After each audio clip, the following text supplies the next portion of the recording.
Bill passed Edwards. away. Yeah. Yeah, so. That's right. Now, is that Terry Bamonte's sister or what? Because Terry's one of his kids, right? Bill Edwards. Yeah, Terry's his daughter.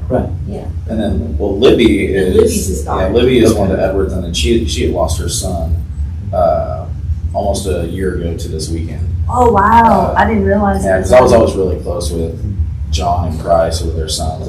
Actually, Stuart, her other son, Yeah, is the Statesboro Review. So local Texas country, Green Hall. Really? I think he's had like a couple like Texas top 10. oh, cool, I didn't Oh realize yeah, that. he's a character, man. That's awesome. But yeah, so Is Terry and practicing Libby's law in, anymore, or is she just painting? Who? Terry Bamonte. I don't know, I haven't seen her in a long time. that one I'm unsure of. But also Libby's in New Braunfels. I didn't know that. Yeah, Libby's in there because Stuart's got a couple little kids, so she's. Is he playing at Green Hall? Or Yeah, whatever? he plays Green Hall, plays everywhere. Well, because we live right close to Green Hall. We moved as close as we could get to Green Hall. And so I need to find out when he's playing so we can go Oh out yeah, there. like and they're fun. Yeah. Like, Stuart's cool, man. Like I've known all these dudes since I was like 14. Yeah. Well, we're I ready. had dinner with Are we- Bryce.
We've done a lot of preparation, I'm sure y'all have too.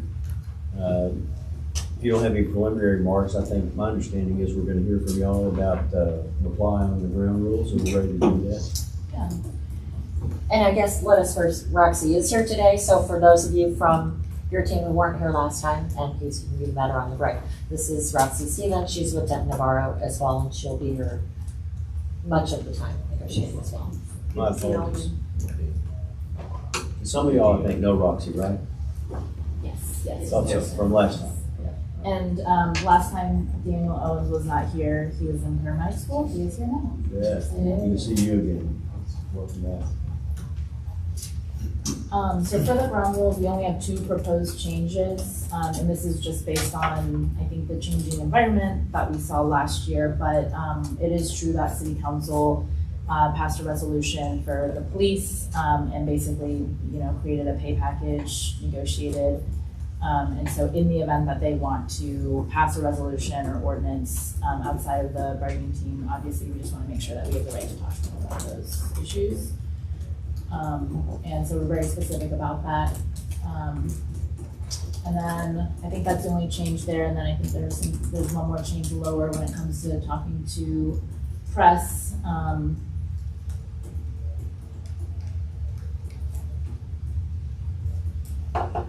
Right there.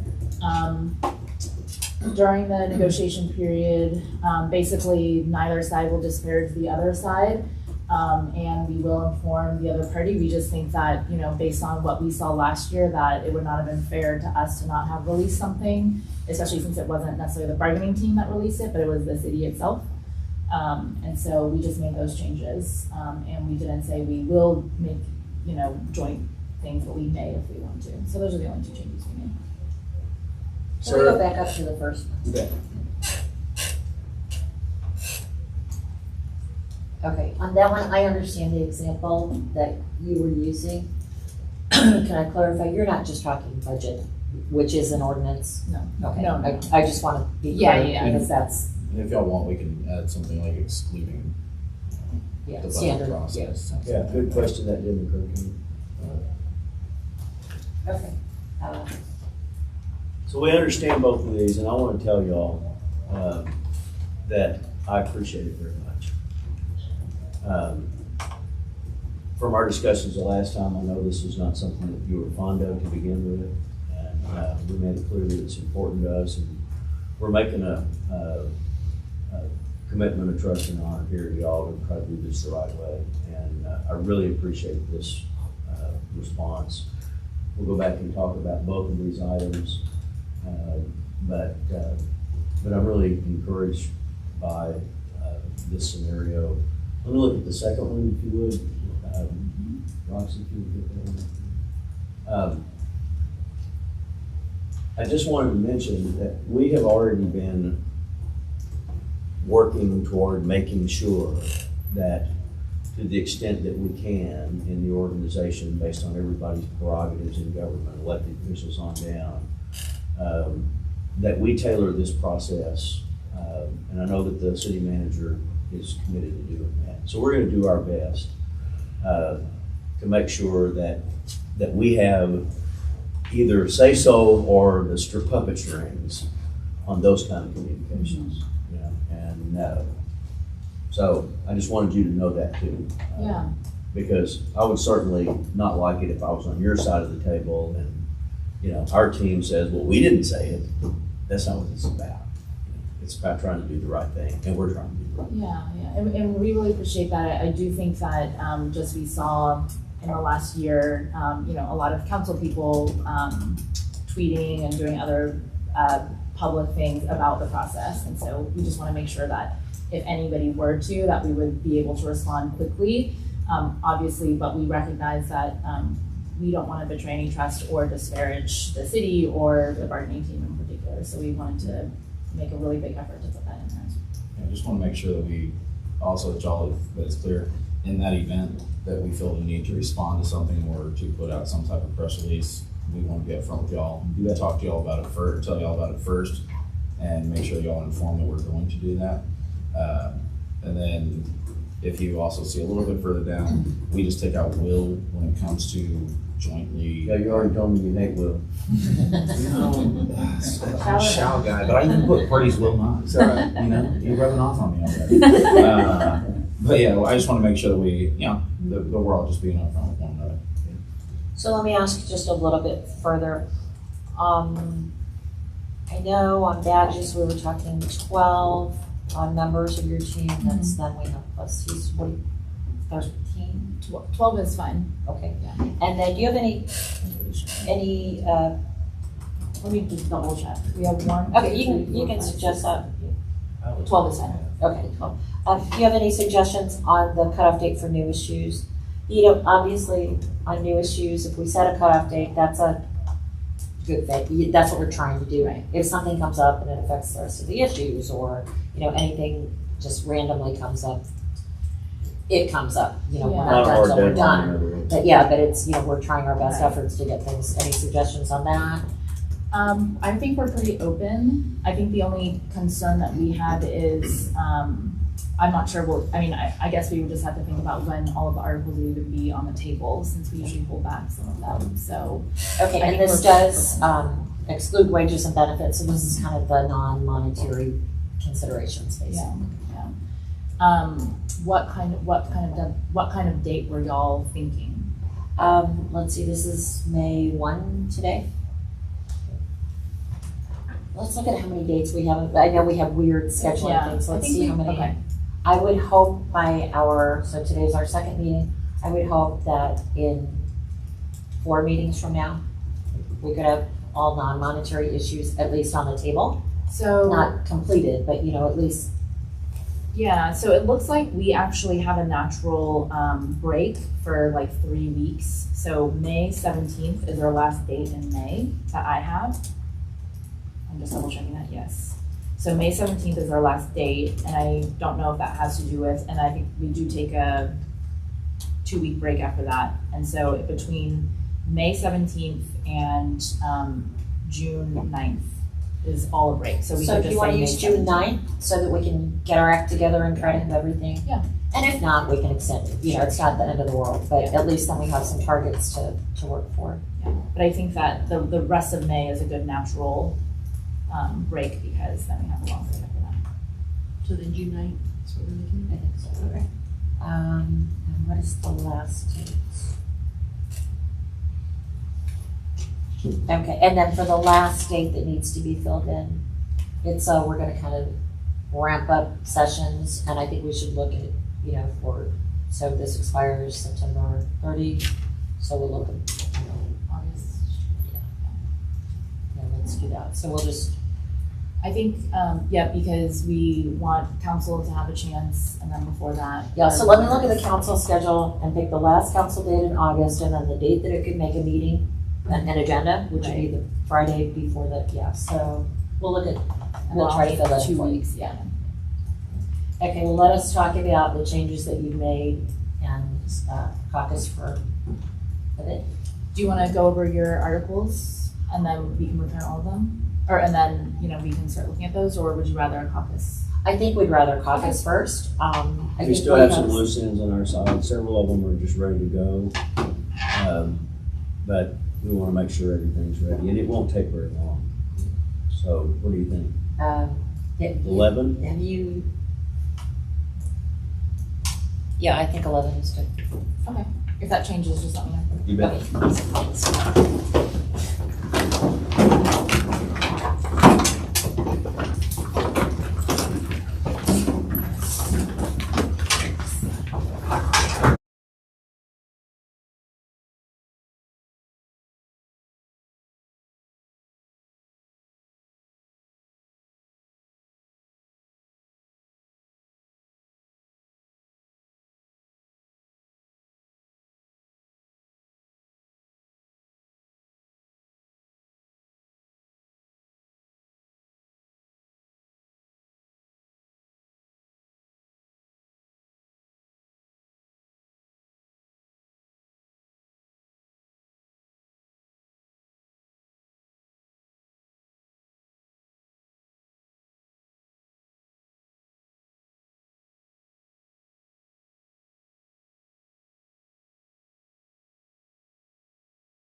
Gotta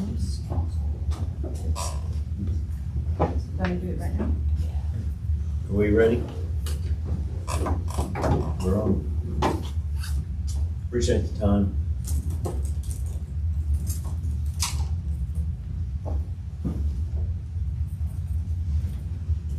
That's not the right one, is it? We have a date. Oh. No, Sylvia, I don't have the right one. That's not the right one.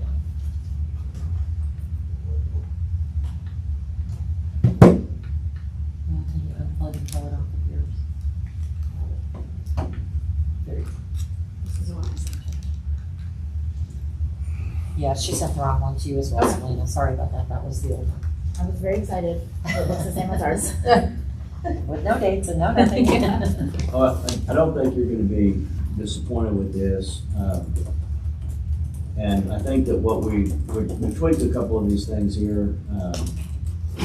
We're trying to capture what you described to us, and we're not trying to nitpick on. We actually have had the experience in the past with another bargaining unit where they essentially went to the city council with their own initiative and try to get the city council to dictate to the city manager what the manager was going to bargain. I don't think that's what you're proposing. That's all that's for. Obviously, it makes perfect sense, as you explained, if the council is interjecting itself into the process after we've asked you to deal with the manager through this team, then it makes perfect sense for you to talk to them. And so that's the only reason for that. The rest of the changes we've made, and let's look at the last one, the last key question on the media. Yes, the media aspect. And all we said there was, we just kind of did a grammatical tweak about disparaging remarks. We weren't for sure if the verb usage there was correct. What is that footnote down there? Oh, that was just, That just says it's Same our thing. counter. Oh, that's just, okay, so that's just a Master history. style.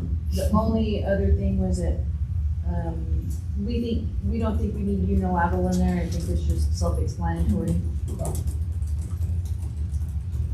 And then just review the dates with them as well. And then, So go back up to the top, and we talked about the June 9th as the cutoff date. We talked about an August date. What is the August date? Well, look at the August calendar. 21, that we would like, go into overtime. And that's a Monday in August, thinking that if we go into overtime and then don't get somewhere, it'll still give us a couple of meetings in September to ask for an extension. at the city council. So, feedback, I don't think we have any feedback right now. We'll just go back and talk, but if you wanna print them out, go ahead and, if we're able to send, we will, and if you have any questions, we'll, Okay. yeah. but you don't have any indication that there's any hangup based on our adjustments? I don't. That's fine, okay. So we appreciate that very much. We have 12 and 13, right? Then we'll send the corrected one to. so we're done with this one? Yes.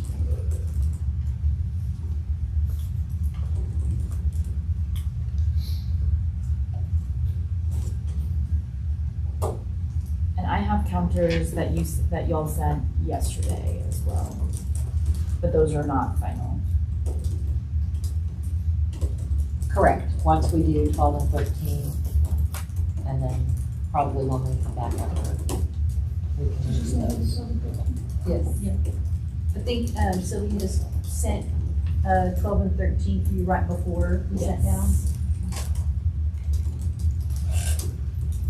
So we have several objectives in this article. And I think probably you're fully familiar with the background, but you certainly ask questions as we go along.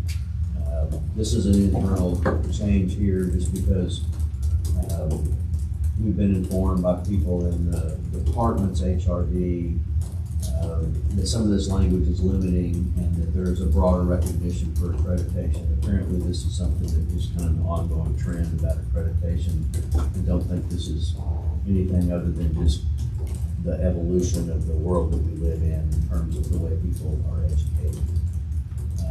And so you'll see that several times through the whole language, we corrected it the same way. And I think we just want to make sure that whatever entities are already covered would fall under that umbrella as well. Okay, good question. So So in we're- other words, right now, if any of the ones that were previously in there aren't recognized by the Department of Education, we need to have a conversation. Okay. All right, so you'll do your homework and we'll do the same. All right.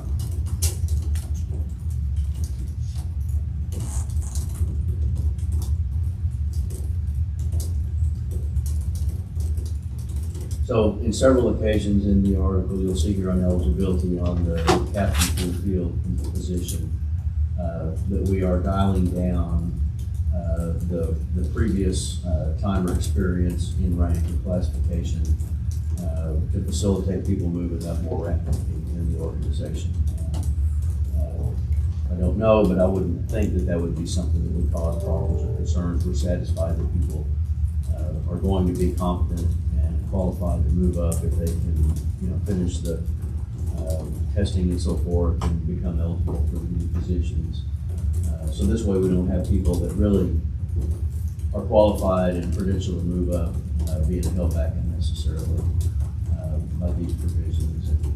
With the full staffing and need for supervision and so forth, we think this is a good plan. So this first one here is 2 years and eliminating the prior 4-year tenure in the department at large. Next one. Education, same change as we talked about before. This one on eligibility, used to have a 6-year service in the department. We pushed that back to 4. Same concept as the one we just looked at. Go ahead. Same change on the education. What was that? There was an underline. It's just a That, I don't think that's. automatic grammar. That's not even a problem, that's just look at this, which we did. Same change on the education accreditation. Same adjustment on eligibility here, from 4 years in the department just to 2. Same change on education accreditation. Same change from 6 to 4 years in the department for tenure of service.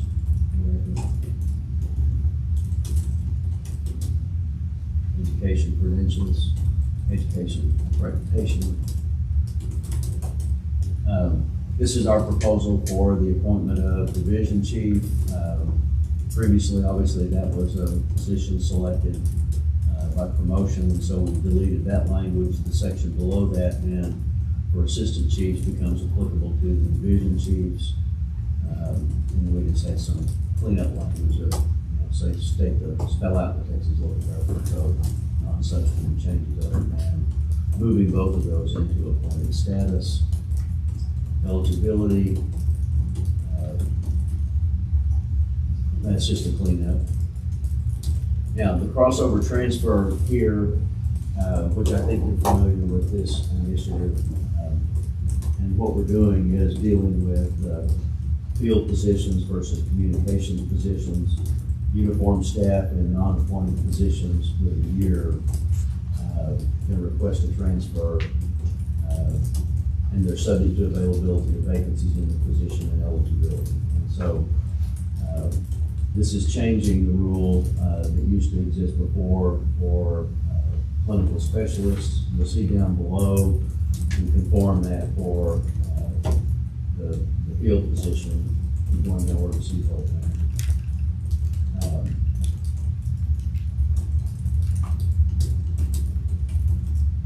The rest of that is just making sure that that applies broader than the previous limitation to clinical specialists.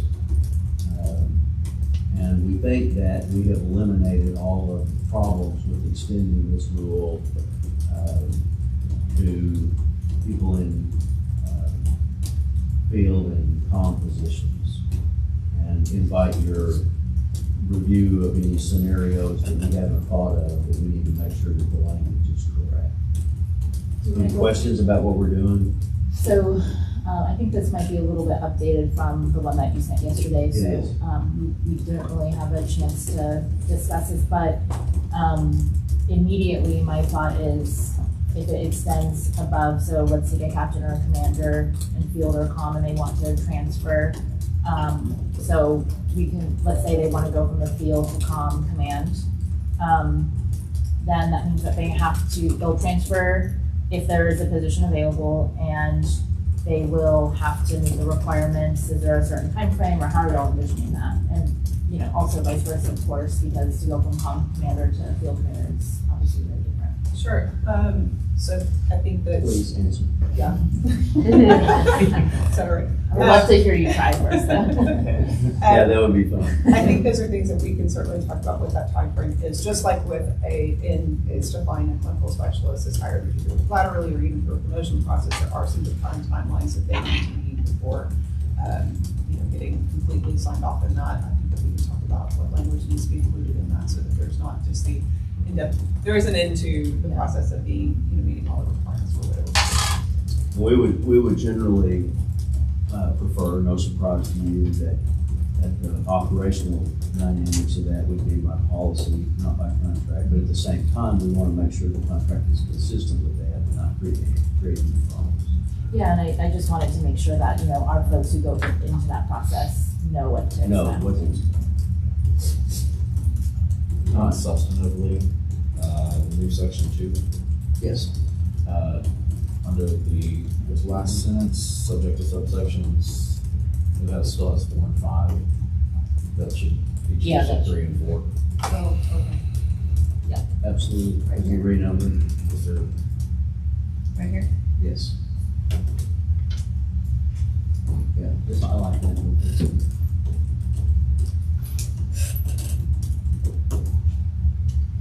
Okay, keep going down in the order.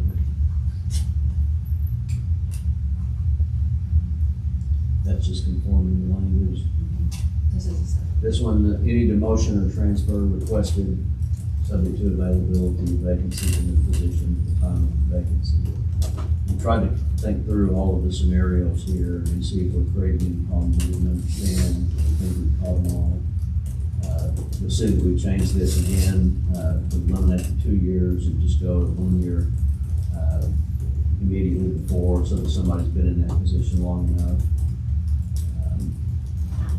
Keep going down. I think it has probably been understood, and I don't think there's been any prior history raising this issue, but what we're talking about, the process that's carried out on the demotions and the vacancies and the adjustments, it's an administrative process, and so it's not subject to appeal. This is just cleanup language on that, because that's prior contract language. But I think that was the intention.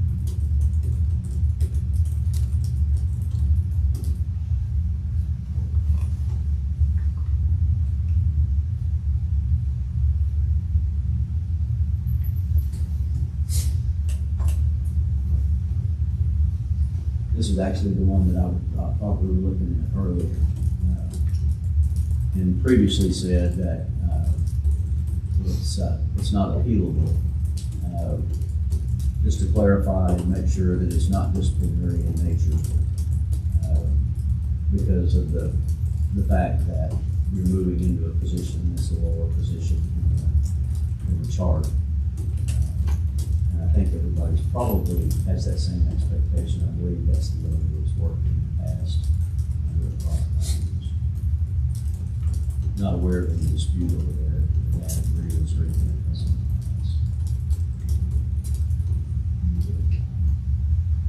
So here's the promotional appointments section here that we are proposing. Part of this, as you know, is our effort to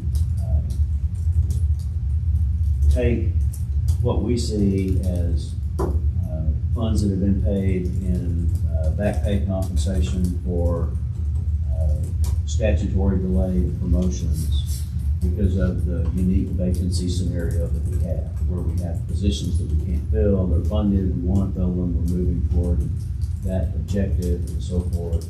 The city's intention is to take those back pay dollars that have been paid to individuals that we see really as a windfall, and not as, compensation appropriately placed among your members, and spread those dollars back into whatever we're able to put on the table and pay. And so that's the good faith context of what we're doing. All of this is just the detailed implementation so that we define what the vacancies are under this section. Doesn't include authorized positions that have never been filled. We studied about how that works. And we think that the system will actually be able to administratively carry out this process correctly. We have cut down what the statutory outcome would be as we provide here on the time period of the vacancy being filled, and set whatever the potential back pay is, limiting the total lump sum back pay to 30 days. One of the things we wanted to talk to y'all about that came up, and we decided that instead of putting something in here, one thing we thought about was whether or not it would be a good idea or a bad idea to shorten the study period time from 90 days to 60 days. On the one hand, that might help eliminate some of this problem because we can have people going through the process more promptly. On the other hand, we don't want to penalize anybody by not giving them enough study time where we disadvantage them in terms of they're going to be successful on the promotional test. So we just decided to throw that out there and say, let's think about that and figure out whether or not that's something we should include in this process. The next one, C, is just that if somebody's previously promoted, been demoted, they're not entitled to a lump sum under this section of promotion twice in the same classification. I have a question about that. So section C, only about, I understand the voluntary demotion aspect of it. Yes. But if we look up when we talk about the failure to meet all requirements being a non-punitive demotion, for me, I was just wondering why would that still prevent them from being able to get a lump sum just as the same folks who are earning their credentials in this same time frame? And if it was not a punitive demotion, because they failed to just get their credentials on timely, just in the same manner these folks that would be promoted within that same time period. Yeah. Just wondering if there's a. Yeah, what you're saying is, why are they any different if they're just going down the same trail twice? Yeah, And basically. it's not because of something that they did wrong. Absolutely. Okay. All right. We'll think about that. All right. And The we'll also think voluntary about how often that's likely to happen, because I would think not much. It is, unfortunately. Oh, it is. Okay. Happens. It happens way More more than I than we would would think. like, Okay. than we would like. Okay. All right, again, you already know our driving principle is we're trying to make sure that the back pay dollars get spread throughout compensation. And I think, we definitely want to take a look at this and also see what kind of impact it has.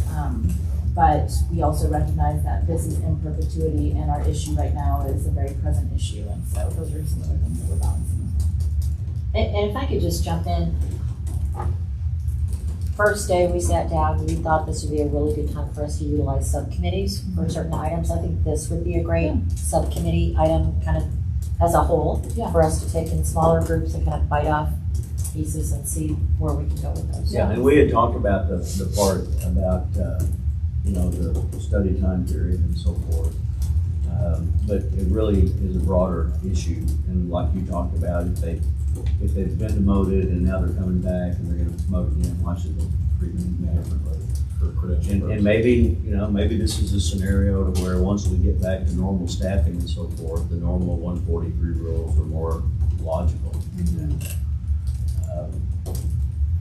Yeah, and we'll discuss among our team because obviously the other issue, like I actually do personally think that 60 days is fine only because we try to make the study material pretty similar. And so if you've studied for one test, it's basically the same as studying for the next test. But I think there are some other logistical issues given how long the promotional process is for the rank that we're the most concerned about. So it might not even work out timeline-wise. So there's just some of those issues that I think would be great to talk about in the subcommittee.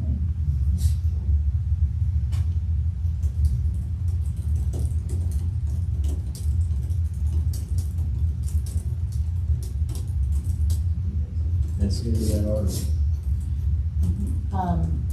So the two things that I just want to bring up, especially about the reducing the years down. I think we see that for promotion to captain and commander, and when we did have a test for promotion to division, we had plenty of people, the list expires, so we're not sure that we need to increase the eligibility.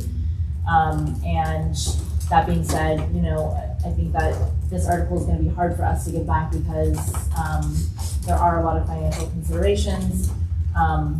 The other thing that I want to bring up, since we might not be able to give this back, which I think can also go into subcommittee work, is and that this article and hiring to us will take up a lot more time. I think not because we disagree, but just because we want to introduce a concept that we have been discussing with the department about introducing, bringing the PAs into the department. That is a position that is currently in the office of the chief medical officer. We have a vision of having a field component, a communications component, and this kind of medical component. And so that would have to come into this article and also Article 13.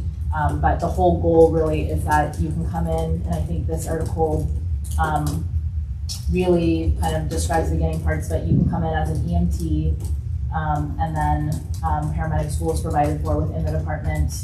And then, you know, Houston and I and the rest of the team are working on a state bill that would allow paramedics to get a bachelor's degree at certain colleges, provided tuition exemption that the firefighters and police officers already get. And then have this department also send folks to PA school and then be able to work as a PA in a sworn position. And so that's kind of the career ladder that we're trying to build. And so I just want to put that on the radar for y'all and know that that is something that we are working towards building. And that it will be reflected in our offer or in our article. Have some awareness about that. Even more complexity involved in those dynamics on both sides. And I think even if we put it in, the availability of PA schools, the availability of these types of applications and everything, it probably wouldn't even take effect until the later year of the contract anyway. And so we anticipate having a good first run at it and then being able to address it in the next contract. But you know, I think in this case, we definitely believe that good is triumph best. Once we have an opportunity to kind of take a more comprehensive internal look at that and give you some feedback, I think we'll be waiting to hear what you put on the table, and then do our study and respond to that. So hopefully we can go forward with this in parallel, recognizing that we may have those additions, whatever they may look like. And we have some language that we're, you know, that's in very draft form that we're happy to share, just so y'all can start to look over it, and it won't be very different, whatever final language we send over. So. Okay, so let me make sure I understand. I think what you have done, Selena, is just to kind of give us some feedback, which I very much welcome. Understand this process is complicated. You actually have a lot of different perspectives about where people are in their careers. You need to hear that out and think it through. And so that's certainly all that we're expecting. Is your sense that it's not constructive to shorten the time periods for eligibility to promote? That's where the team is currently. Okay. Just because our list generally, except for the last captain's list, the lists always tend to expire, and so people die on the vine. Gotcha. So we're not really sure it's necessary to there's more people that die on the vine. With respect to the... Wait a minute. only in relation to captain and commander, though, you're saying? Correct. I mean, and we recognize that the unique thing is that in our clinical specialist division, we have an unlimited amount of vacancies. That's why we allow for lateral. That's why we don't even say you have to be in the time grade at all. Yeah, no, I just wanted to make sure I had it right. Okay. And then the other thing that we recognize is that with respect to the division chief appointments, we have a current list. We certainly would not intend for a contract revision to change any of those entitlements. And we didn't write that in here. You know, that's another potential committee scenario, although I think that would be pretty easy to solve. Yeah, and that's definitely something that, you know, we're considering. I think at this time, we also, I think, really good in subcommittee work because it also depends on how many more positions the department plans on expanding to and future planning and a lot of other considerations. Okay. So then let's take, you want to take the next article, right? You ready to go on it?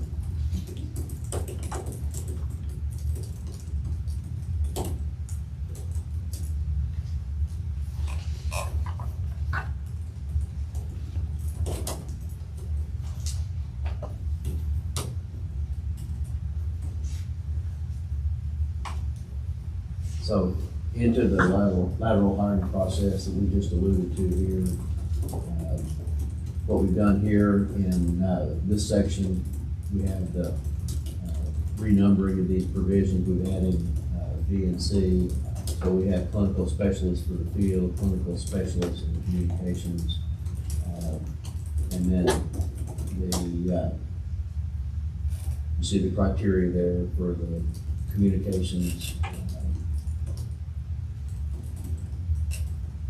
And then any clinical specialists in C hired through the lateral hiring process still stay in an at-will cadet status during the course of the academy until graduation.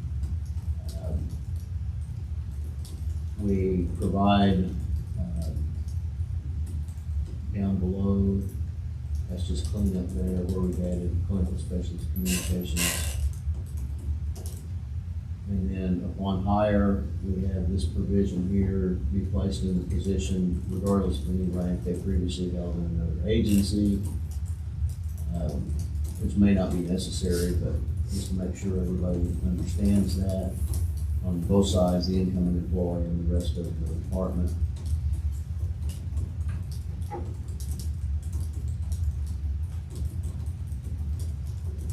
Somebody that's hired into that status and are still on probation don't have any rights to appeal, and then pay and seniority. I think the key thing here is we're proposing that the chief can determine the pay rate for each one of these individuals, not to exceed that of a clinical specialist, either field or communications as applicable, with 10 years experience in the department. And so they can't have compensation in our system at a rate in excess of their actual years of service. We're trying to strike a balance here to where we can get them into the department and make it attractive for them to do so. But we want to know from y'all whether or not that is something that is going to cause problems. We're dealing with this somewhere else and it's a real mess because we're trying to fix pay problems and to move people, to where they need to go, and put more money into the pay system. But then we have people say, wait a minute, what about me? I'm not getting treated right. Yeah, we definitely have already heard concerns about clinical specialists that have many years of previous experience and wondering why they wouldn't just separate and then do the lateral process and come in at a much higher rate. So it's definitely a concern that we share. We also, I think just within our association, have previous experience where we did have different starting pay for different folks. And what we found is that men were always generally paid more than women, even when they had full experience. And what was causing that? The pay rates they had outside? The good old boy system. It was a negotiated, yeah. It was each person negotiated their own pay rate before we had the full service. But so for us to go back to something like that, it would cause quite a bit. So are you saying the subjectivity involved with giving the chief the where to discretion. place that, the discretion, that's Yeah, fine. and also primarily for the folks that are already here and wondering if they should separate and come back and do a lateral and be placed at a much higher pay rate. All right, that's the kind of feedback I was looking for there. All right. What else do we have in this one? That's just, conforming language. Same thing we would have, subject to the differences of the ground, affect the contract expiration. What does that say in section 2, that changes it? Look like we moved in there. 24 months, we extended that from 12, that was the change I was remembering. Always in December. We see the 24 months, that reminds us that, we are ready, in this afternoon to give y'all back Article 23, which looks at the expiration of the Okay. whole agreement, which we just, will put in a date of 4 years, and we can start working from there if it's a 4-year contract. If y'all, want something different, then please let us know, but, we will put in the same type of evergreen clause that police have, especially if we agree that there's some other areas that should remain in effect as well. Okay.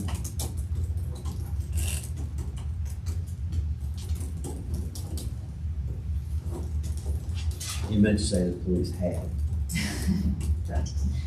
But it's, yes, That's harsh. it is. That they had 30 days ago. Right. Okay, so that's all we have for now. You have anything further for us at this point? We don't, we'll be able to give back 23, but, I did get a lot of, I guess, drafts from y'all that seemed pretty not very controversial, and so if y'all want to do that in the afternoon after we hear from. And we do. Okay. That's exactly what our plan is. Okay. Then we'll receive those, we can go ahead and give you 23, and, I think will be a lot of work. Okay. And then I think on Wednesday, we'll be able to return a lot of these, because I think some of them will be TAs and some of them will just have minor changes. Excellent. And do we have a report on the city manager? I do, why don't we caucus, and I will We'll let text you you know. when I have a Cool. report that he's coming in, and look forward to that. Thank you.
sounds fair.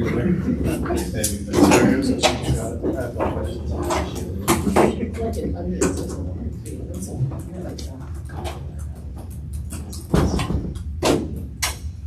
I was just talking to my brother, and I was telling him that you're working over, and he was like, I remember Dad talking about rocks.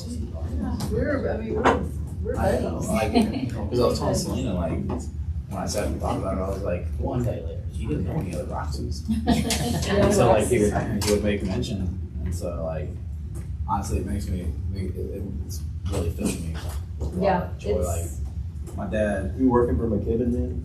oh, no, He was I'm, probably cussing. dude, His dad. no, no, my I knew dad, way before I worked with McKibben, even All before. right, we gotta get to work. but Are we on? We'll talk after. All right. So, here we are back again. Hope y'all had a good lunch. And, we have some articles to go over, but I think the floor is yours to start out with. Y'all have any feedback for us? We have agreed to the ground rules that y'all Mighty proposed. good. We give you printed copies to sign. Yes, and so we will sign those. Sign them. And then we also have that Article 23, and so that's what we have. Mighty good. You wanna go through that? We're gonna go through ours first. Doesn't matter, whatever. Yeah, we only have one, so we can just do our. Okay, I'll pull it up. Let's, I'm gonna pull up the one that you sent us. mighty good.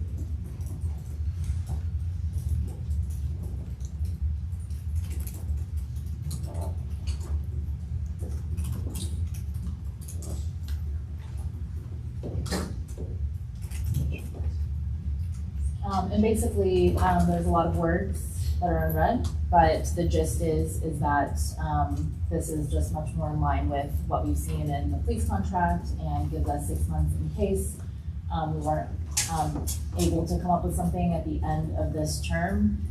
We've just seen how quickly public safety changes, every few years, and so we just want that latitude depending on what happens in 2027 that we really can't foretell at all right now, and that's basically it. It's copy and pasted from police, just with updated dates, and then it includes that 4-year term, like we talked about. So we understand the proposal, obviously. Yeah. And our team has and had with police some mixed feelings about this, but that was the arrangement that we made with them. As you know, there have been some prior approaches to the reality that you just articulated, which is even if both sides are trying to do the right thing, there's environmental issues and no telling what surrounding the bargaining process. And so in order to maintain order, keep the railroad running and not cause even greater problems than whatever the disagreements are at the table, we need a constructive process, and so we certainly support that. As we move into the money items and so forth, we'll be looking at the contract term piece of this. We don't have any adverse reaction at this point to the 4-year proposed term. We may have a different perspective as we look at the money and see how things are going otherwise, and you might even change your mind for that matter. And so we understand this, we appreciate that proposal, and we'll go forward and continue that discussion as we move ahead. Let's move ahead. What is our first article that we have? Is drug testing the first one? No, I think Article 5. Okay, I fine. would just do them sequentially. Beginning with, on the financial components, 8, 9, and 10, we're just gonna hold off on those for the time being. And just a question, are these articles that we're being sent right now, are these different than what we got yesterday? There are minor changes Minor throughout, so changes. go with the ones that you got today. We'll point them out if they're Yes. If there are changes, I might almost didn't see any. Okay, cool, I was making sure. The ones without the watermark are the ones that. I made some awesome notes in my notes. That's probably what we changed.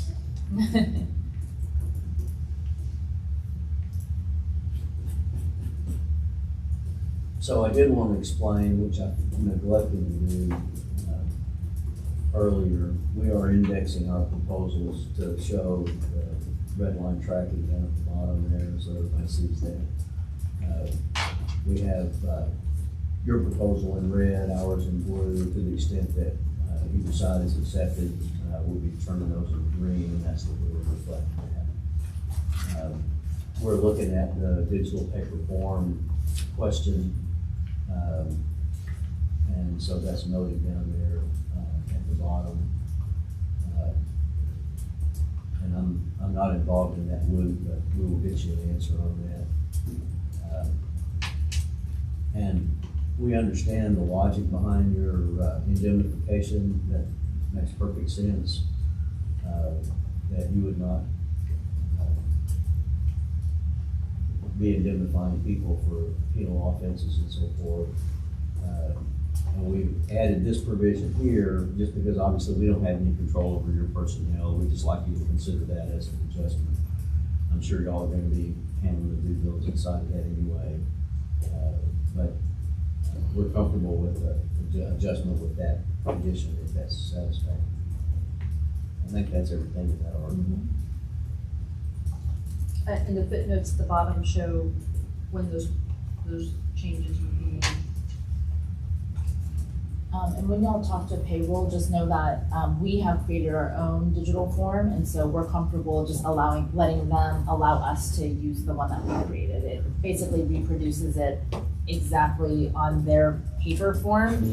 It just includes a digital signature with a digital timestamp, and so when they saw that digital timestamp, that's when they started rejecting them. So Okay, and my understanding was that then your employees don't have to put in their full social. And so, and they could not accommodate that through banner, so, okay, yeah, no, I have that question in, they were out till Tuesday before they could answer it, so it wasn't. So on shared communication, we changed this to work site. And because there may be multiple work spaces for individual people at the same site. And so accommodating bulletin boards at all of the various places where people are assigned to do their jobs makes perfect sense.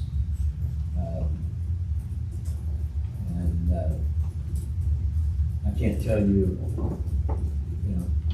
as a lawyer, what the actual rule is, but everybody is committed to having physical postings as opposed to just digital at this point. So the strategic plan document, we're not saying no to your proposal on 8 because we don't want you to have it. It's a public document. When it's done, it's not, as to say it's not ever going to be on time, but it frequently is not on time. And so we're willing to work with you to make sure that you get it, soon, early, first, whatever. And kind of feel like that probably ought to be something where, maybe a copy list or, there's going to be some way to do that. And I think it's posted as soon as it's approved, but I don't know. Public facing site. Yes, there will be, it's in process now, and it will be released as part of our public facing documents. It will be released in January. And just to speak a little bit more about this, and I do want to note that an audit in 2013 did say that the department needed to produce this document every year, so I do think that it is best practices according to the city as well. But just to share a little bit more background as to why we did include this in the first place.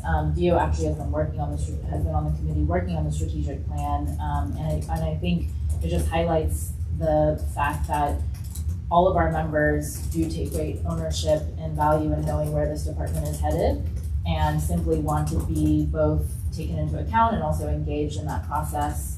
And so by asking the department to have this in this agreement, it just encourages more conversations and helps us really see where this department wants to go. But I'll let Dio kind of talk a little bit more about that. Thank you. And so the strategic planning process is not just a document saying this is what we're doing, here are our goals, you marry with it. What happened in 2012 is that the department came in almost $1 million over budget. Things kind of got broken down as far as the system, and we were audited in 2013. That 2013 audit is still on the city site. You can Google it and find it. We can send you a link. But what the auditor found is that We are such a dynamic organization, and it's where if we do not have our long-range planning published in like a strategic planning format, we are going to just keep taking care of things as they come up in the immediate, say like COVID or Winter Storm Uri or Surprise Storm Uri, and our attention gets taken away from our long-term goals of how we develop our programs, deal with long-term staffing issues, etc. So what they found in 2013 is that it would be best for OSNEMS to produce an annual strategic plan. And what that would do is ensure that chief is always looking at everything that is going on throughout that year. And once your initial strategic plan is established, you just revise it as you go annually. And then you include everybody from the lowest of the lowest part of the workforce all the way to the highest of the highest part of the city government. Everybody's on track and everybody can keep each other accountable. The history behind it is that our department fully agreed to that. You can find it in the amendments of the actual audit where our department, our chief at the time, actually agreed that would be a great plan. They put together an impromptu plan in 2012 with the intention to come back and do a more formalized plan later. That came in 2016. They established and adopted a full annual strategic planning process that was to be done every time after that. Unfortunately, no plan was produced after 2016. The consequences of that is that a lot of the issues that were identified in that 2013 audit came down to staff not feeling heard, what would end up being recruiting retention issues, what would end up being billing issues, everything that we're seeing today. And so what happened a decade ago is that the solutions were put in, or tools were put in, to help us resolve a lot of the issues that we're still debating here today as far as like this contract. So what we would like to do with this is maybe if we put it into a policy, it'll be put into practice a little bit better. And what it would mean is that we could keep each other accountable. And when you have three distinct entities such as the union, OCMO, and the department, it's hard for everybody to be on the same page and not to be taking actions that sometimes don't accurately use our resources towards one strategic vision. And so that's the only reason it was put in there annually. It's not to take away from any management rights. But I know there's going to be a day where we don't have a chief governor who spearheads like a huge strategic planning process. But now that we've got the bulk of this strategic plan done, if we were to be able to revisit it annually and have it in a way that we can hold each other accountable, it would go back to what was established in 2013 as being the best option for both us, the department, the public, city management, everything. And so that's kind of the background of kind of why and how we got here. Thank you. I'm glad to have that information lots tonight. So, and I think kind of what I heard you say is that, I'm not using your words, but it sounded like we're on the cusp of getting to where we promised we were going to be in 2016. We want to keep us. Somewhat. If we would have continued the process, let's say theoretically, if we were to continue the process in 2018, that strategic plan got derailed because it was the first strategic plan for the city of Boston that got established under the brand new CEO. And so they kind of delayed going through with that plan. Our department has a chief strategist, I believe, correct? Still, or?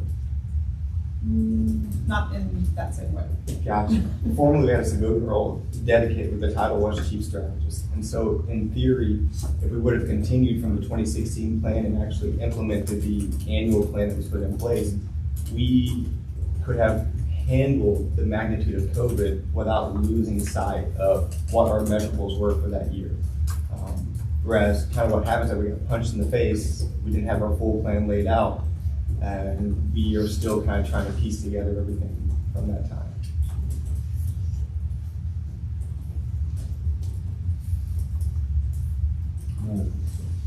What's our next one?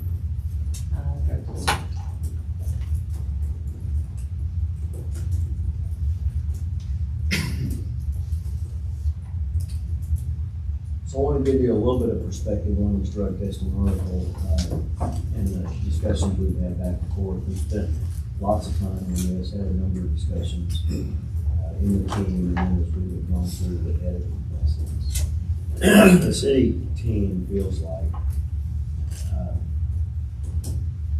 we have, conceptually, we have a solid process, and that the city of Austin has made the appropriate kinds of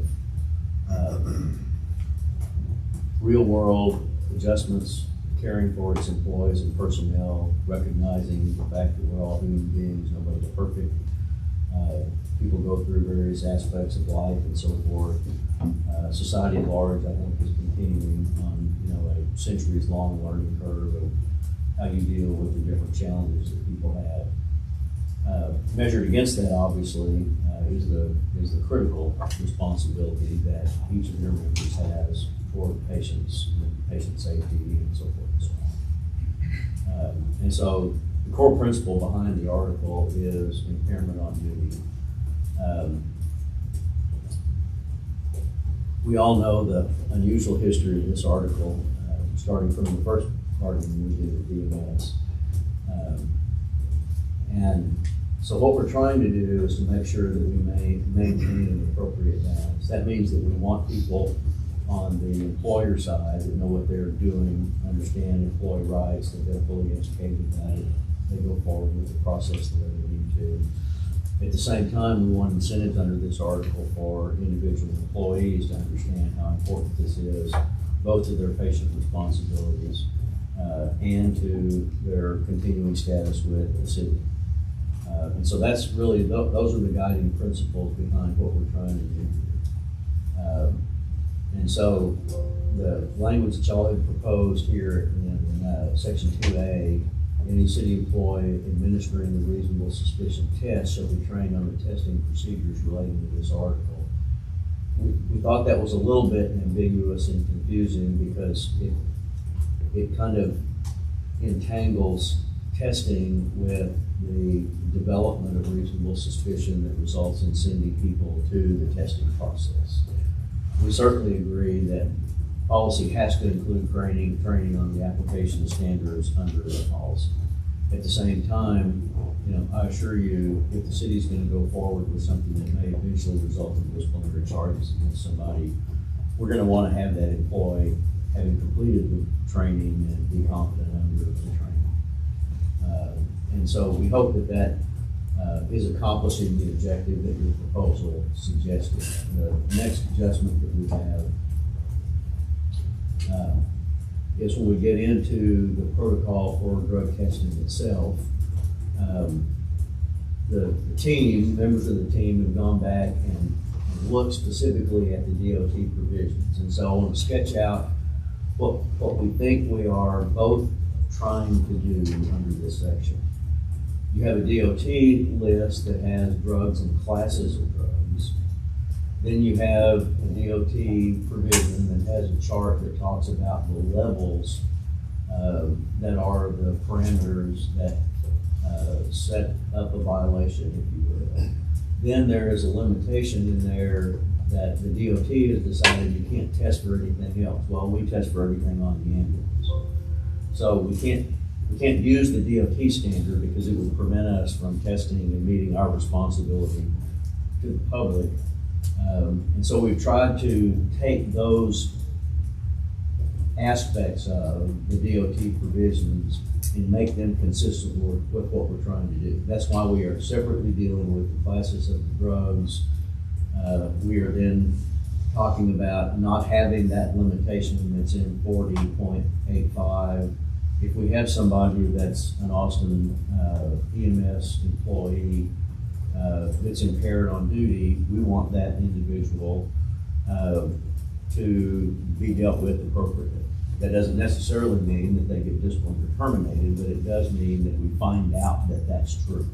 Because that's essential to both patient safety and eventually appropriate discipline if that's the only alternative. Hopefully that's not the only alternative. So that's why we have tweaked the language in A and C. Those are our objectives there. Let's go down to the next piece here.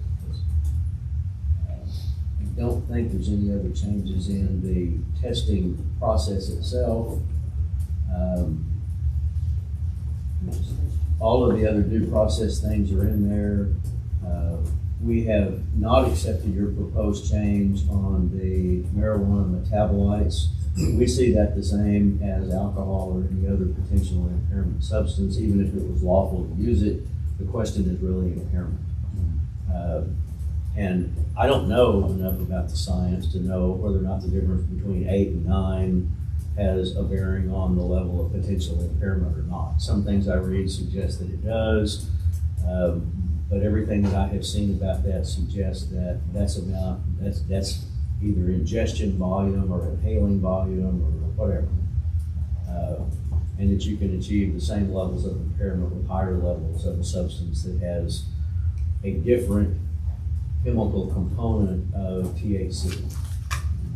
So, I'd like you to consider these alternative proposals. I'm satisfied that our objectives are pretty close to the same. I don't believe that y'all are trying to set it up to where people get away with engaging in behavior that's not good for them and not good for their patients. I think we're definitely on the same page when it comes to, you know, wanting to make sure that people are not impaired on anything whenever they're on the, at work. And I would even go further to say that they've had adequate sleep, because that can also create results of impairment beyond just alcohol or marijuana. And so I think that's something that as we move further in our discussions that, you know, we do take that very seriously as well. I guess some of our concern is the legality of, you know, and I've done enough research to know that if it's a marijuana metabolite, it's going to come from whether it's Delta 9, Delta 10, Delta 8, or COOH, you know, whatever type of derivative it may be from the chemical, that's still going to show up as THC in that, in a drug test. And so we do have the same goal. And so I think that if we can talk, maybe moving forward toward where we discuss valid prescriptions, that some of this is not just prescription based. That might be an area where we can work out something, because I do believe that we have the same goal of preventing people that are impaired. But even with saliva tests, some of those can show active THC marijuana metabolites up to 72 hours after ingesting marijuana. And I think most of us would probably know that 72 hours after ingesting marijuana, you're probably not high. You're probably not impaired. But that is definitely something I think we could discuss when it comes down to, and the reason I want to put THC and marijuana specifically is because we have had more of a handshake agreement, more of a, you know, type of an understanding. But I want to make sure that that agreement is solidified in a writing, and that we can find a way to do so without hindering the rights of our employee or our members to access legal substances as well as those prescribed, but at the same time make sure that they're not using them in a time frame that is going to make them impaired while they're on duty. And I'm not thinking I'm disagreeing with any of those things. I think what you said about the testing outcomes is correct. I don't think that the metabolites are distinguishable. The testing outcome is just a part of the evidence about whether or not there's been a rule violation. Just like you indicated, you know, is it consistent with lack of sleep? And so you have to put that in the overall, you know, what are the department rules? And you know, what is the context of the observations that have been made? Is this going to be all of the above? Yeah. And you have, I'm satisfied that under the policy, to the extent that you have prescription medications and so forth, that there's an interaction process to where, you know, the employer gets to decide with prescription medications whether or not the individual is impaired and needs to have an alternate duty assignment and so forth. So in my experience, that's where that usually comes from, is that if there's impairment, if there's a positive test, somebody hasn't failed to, you know, come in, provide a notice, copy their prescription or whatever it is to the appropriate, you know, internal, not for public consumption individual. And safety and compliance is really what we're talking about. And we're not going to get in the way of employee due process. You know, you or somebody else is going to be cross-examining somebody on, isn't it true that this could explain the behavior that you observed just as well as, you know, being high? I just want to make sure that, because we do specifically refer to a prescription in the state of Texas, because THC, Delta 8 THC, Delta 10 THC, Delta 9 THC derived from hemp these are all legal and they do not require prescription, that those folks that do not require prescription, that are accessing legal THC that has been derived from hemp, that they will not suffer consequences because they purchased something illegal that shows up in their some type of drug test for whatever reason they may have it, and they did not show that they have a prescription. They do not need a prescription, and while that can be something to save you, I just want to make sure that the requirement of prescription does not mean that any outside use. Gotcha, that's a totally different concept than I thought you were getting at. Oh, no, like any outside use of THC outside of a prescribed use, Yes. because it is legal. Yeah, that's very helpful. Yeah, that's what we're trying to get to there on that. And thank you for explaining It that. does. Yeah, and just two things. One, unfortunately, there really isn't an impairment cutoff for THC. I wish there was, like there is for alcohol. I mean, we have the cutoff in here for alcohol, and I wish there was one for THC, but that just doesn't exist. And so that's why we just thought it easier to remove it. I think the second thing that we're trying to avoid is that, exactly what Houston is talking about. Because in the past, since I've even been association president, we have terminated people for having THC in their system, even though it had nothing to do with impairment. It was actually a drug log discrepancy. And this person even used legally in a state where it is recreationally legal. And so those types of cases, we're just trying to make sure that it's not an automatic indefinite suspension as it did feel like it was previously. And I really think that, we kind of all came around to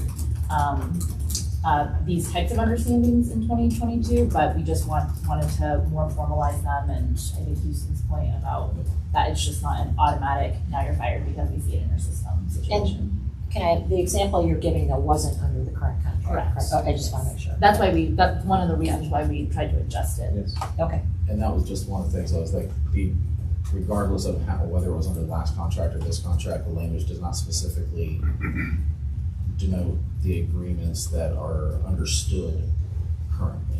And so in order for us to have rights of appeal, in order for me to actually have a situation where I can cross-examine someone and get that person taken care of in some type of civil service hearing, we have to have it, the language put into a contract in a manner that protects our employees for the agreements that we have.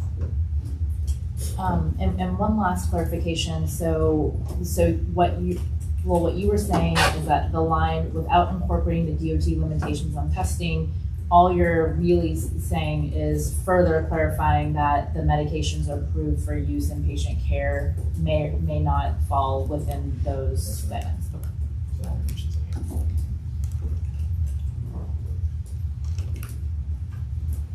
Okay, so that's that article. And we will continue to give some consideration to that while y'all look at these changes and what we just talked about. Okay, so next article. 50.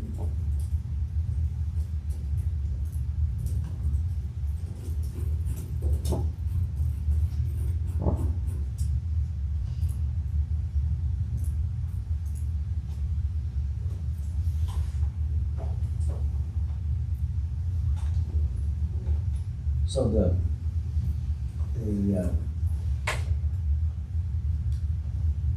laws change, I guess, was the shall there in B, is that right? Yeah, it was just me. they had deleted A completely because there's a pre-existing committee. No, I understand that was the old contract.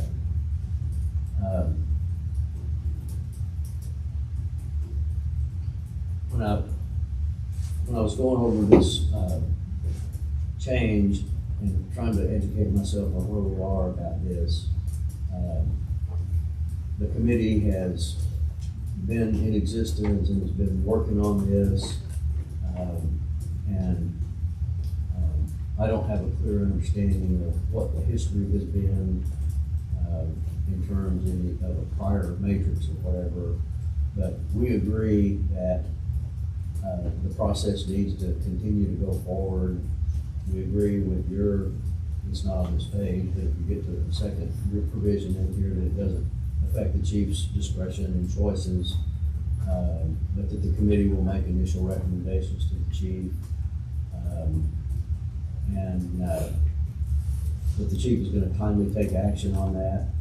The committee will review the disciplinary matrix annually. And we have added to that, that the chief's not under an obligation to make those changes, which I think is implicit in the other language that y'all have provided here. And then E is kind of our catch-all in terms of management rights, which y'all have also, I think in your discussion at the start, they suggested that you weren't intended to take any of those away to begin with. So I think what we've tried to capture is where we are as well as our aspirations to make sure that we complete the work and get it in place. So in that respect, I think we're on the same page, and hopefully this revised language will be close to the mark.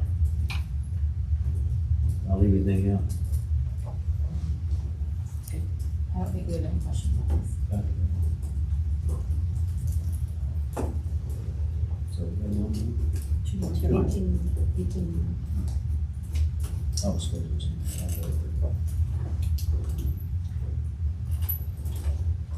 We also spent a good bit of time looking at this. It's always harder than it looks. When you actually go and see what's happening, and I haven't involved the document itself, but kind of looked over people's shoulders and so forth. We obviously don't want to be creating and passing out or emailing around something that has names of people or other non-public information. We don't have a problem whatsoever with making sure that your personnel know what's going on in terms of scheduling, and that information is consistently available to the people in the department that need it. So we're trying to make sure that we do that in a way that doesn't cause a different set of problems. So that's why we've changed the language that we've changed there. Posting the scheduling report daily, it's gonna have to be redesigned some to make that happen so that we don't have to have a report that has to be redacted to take stuff out of it. Like names and identifiers and so forth. And I don't think names or anything is what you're looking for. I think that you're looking for the other things. Now, you had a long list of things here that you want to make sure that is in that report. And we're taking a look at the report and are paying attention to the things that are on the list. I'm not sure that all of them are going to be there. We don't want to, we're not especially interested in creating a report with your criteria, but we are looking at the report that currently exists and is being used. Because what we heard was, many times you would find out that this was going on and you talked to other people that didn't know anything about it. So we're absolutely wanting to solve that problem. We may or may not agree with you with all of the details there, but on the other hand, we may think it's a good idea and everybody ought to have that too. So that's what we're working on. And I think what we're gonna try to do is to put something together and, you know, kind of do a walkthrough and let you see, you know, what we're talking about doing. Scheduling rules, the same thing about posting those on the EMS website prior to the time of implementation.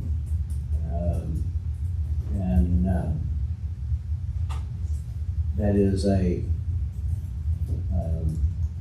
it says prior to or at the time of, so that may not really be early enough for y'all, but sometimes I think that's as good as we can do. I don't think you're asking for review and input and an opportunity to revise it. You're just saying, tell us what the darn rules are.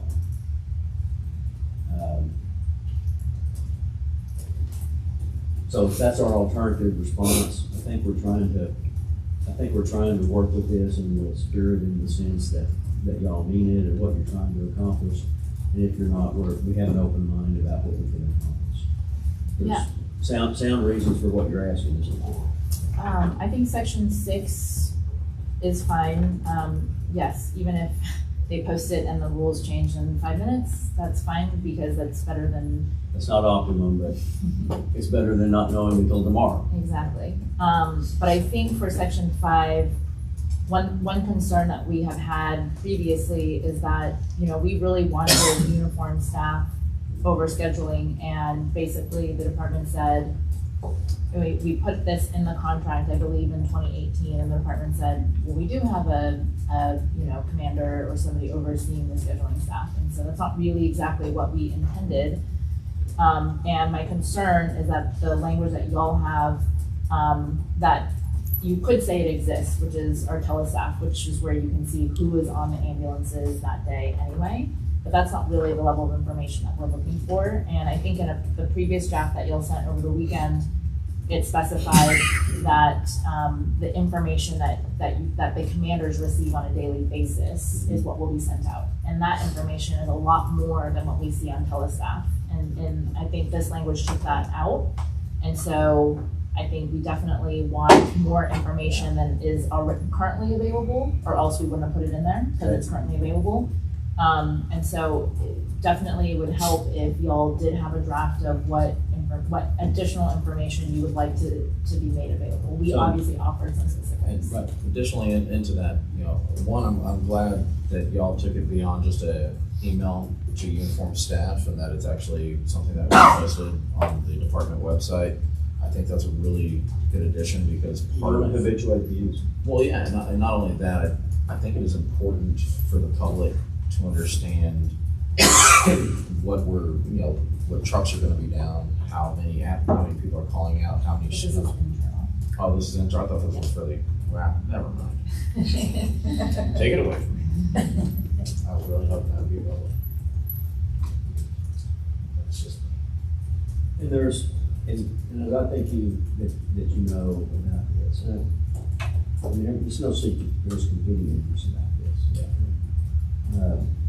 There's gonna be times when you're gonna wanna say, this isn't right, you need to fix it, you know? At the same time, there's also legitimate security concerns in the weird world that we live in today. And so, the public is gonna get this information sooner or later.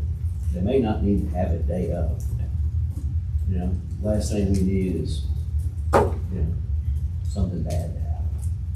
I understand. And people that wanna be making sure the department's working like it wants to, and they're looking at information that's 30 days old or 6 months old, and the risk of some other kinds of nefarious behaviors is gone, and that's no longer a consideration. I On a understand. daily basis, that's just one of the things that the department has to pay attention to and cares about. I understand that. And so anyway, we will, as I understand what I heard you say, even though I don't know what you're talking about, you have telestat information that's available to certain people in the department. Everybody in the department. Okay, and then you have this other information that is at the command staff level, that is a broader, deeper, more complete picture that you're looking for.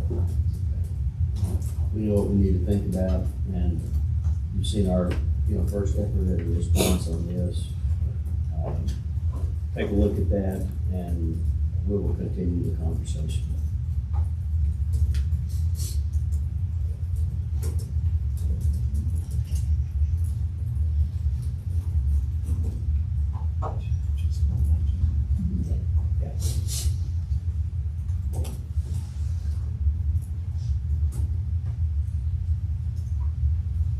Look green.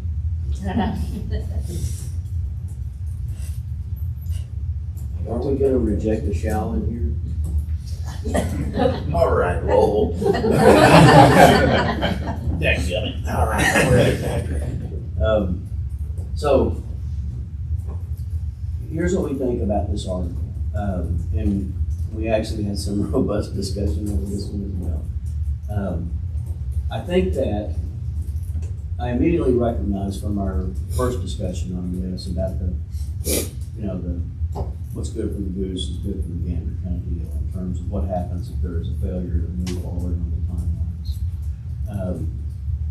And I think that there are some very legitimate realities that justify what at first glance is, unfair or not the same rule for both sides. One of them is that these grievances, of course, initiate on the chief's side, and a number of times there will be grievances that really the chief is not the person that will be making that decision. and that it's gonna happen at the manager's level because it involves financial implications and things that are broader than operations and so forth. There's the obvious, failure at the bureaucratic level where somebody didn't get to it and didn't pass it on or whatever. We had a recent one of those in Bear County where I'm working, where there was a change in the county judge's office. We had the same county judge for 23 years or something. And a new guy comes into office and nobody knows what to do with the paperwork. And so, we're 2 months down the road on it. So, what we believe makes sense is to leave the process as it is, because if you file a grievance, and you don't deal with the timelines, almost all of the time, that's gonna be something that happens again, either the next pay cycle or the next assignment or the next promotion or something else. And so it doesn't mean that that grievance is foreclosed against you in any kind of a res judicata sense, to use the lawyer term. It doesn't have binding future effect and so forth, and you can initiate that grievance the next time it comes up. On the other hand, on the city side, typically if a grievance is resolved against the city's interest, it becomes in essence a changed term of the agreement. And we don't think that that's intended, because that's kind of a gotcha.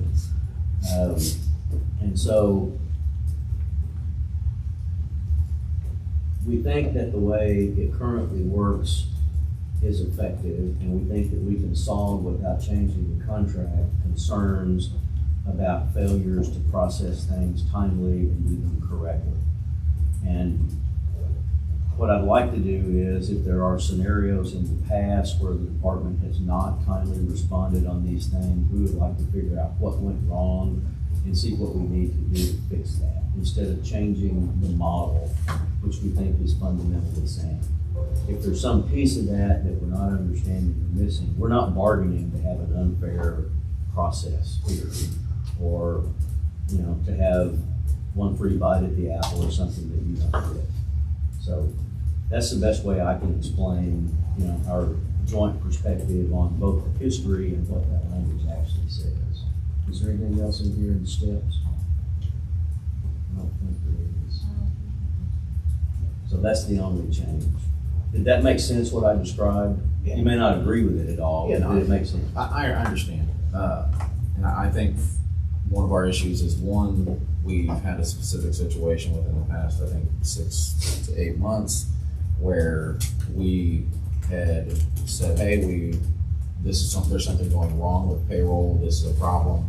It was dealing with time and a half and how things are being coded at regular rate of pay versus, a standard rate of pay. And so what we were told is, hey, we're gonna fix it, we're gonna fix it, we're gonna fix it.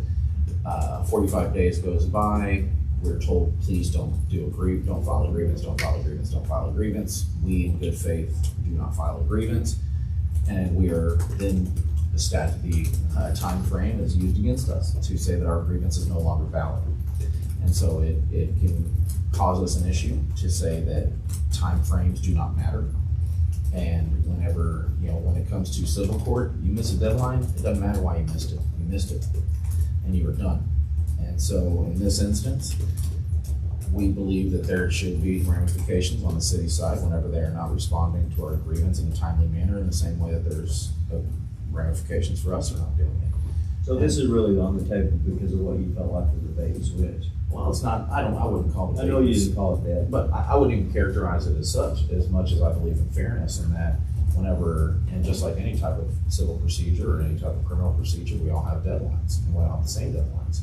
And there are consequences for not meeting those deadlines, and we do believe that there should be consequences when those deadlines are not met. Right.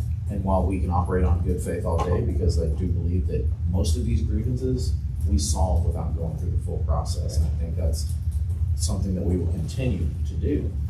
But whenever timelines are used against us,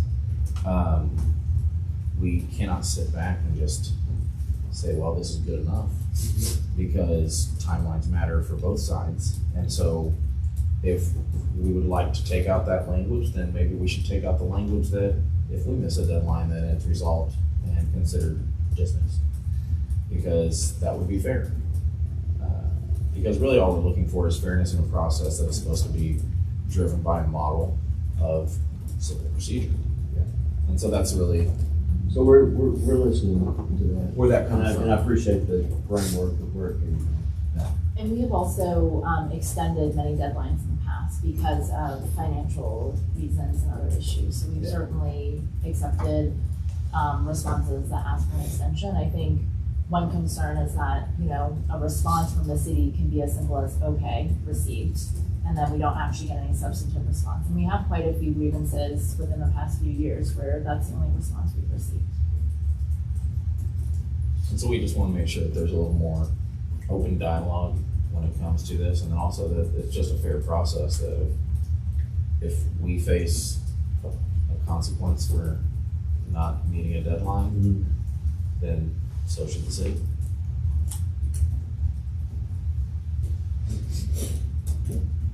And of course, we're always open to talking with y'all about that, and I think that does work We'll continue to think about it. in that interest.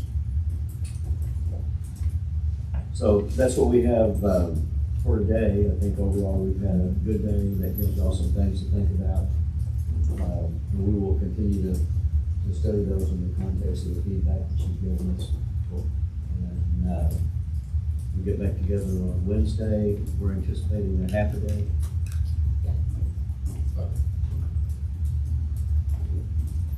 All right. Thank you very much. Absolutely.